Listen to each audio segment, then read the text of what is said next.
Hi guys, my name is Kelsey Albert. My partner and I's topic is visual perception, more specifically reading and writing.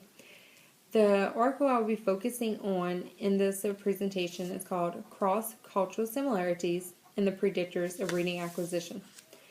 The two cultures being presented in this article is Hong Kong and the United States, which is naturalistic groups.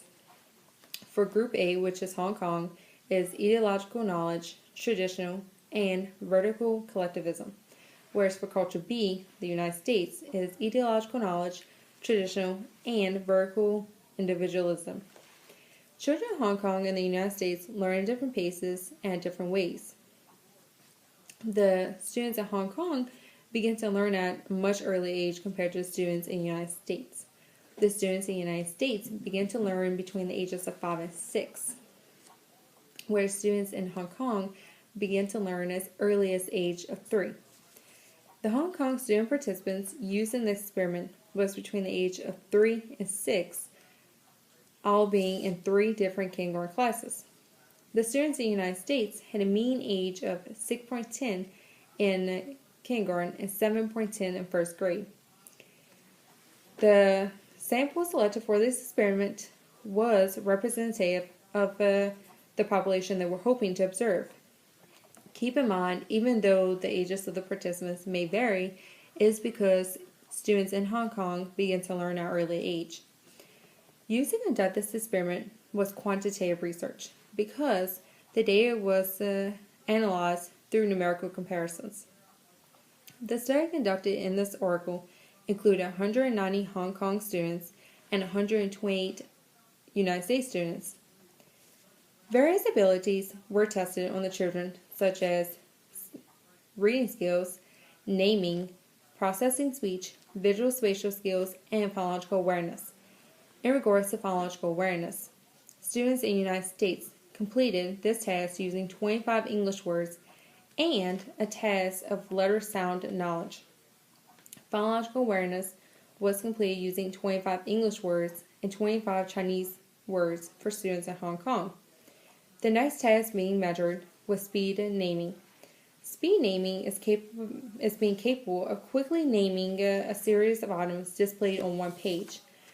This task was completed by using 3 different methods, being number naming in Chinese and English, letter naming, and picture naming. There was a difference between the Hong Kong students and the United States students for this specific task.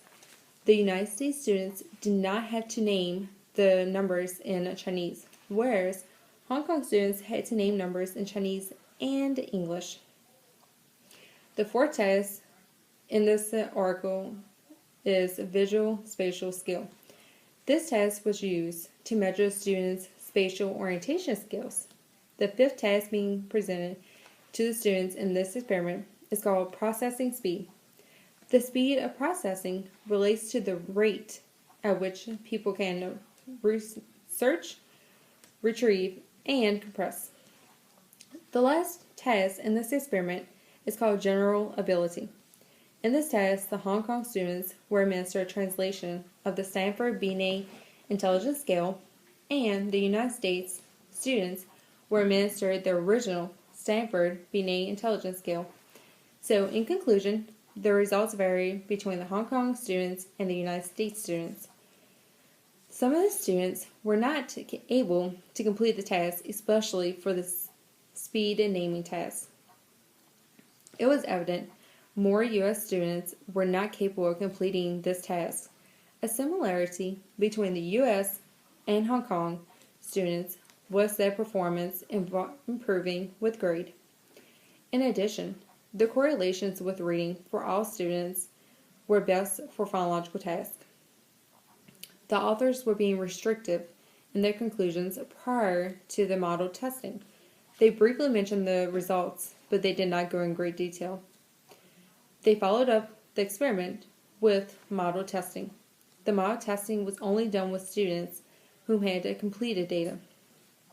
They gave more details for the conclusions of the model testing and were overgeneralized. The chosen variables do list similarities by nature of the evaluation. The conclusion does not fit my general schema for this topic.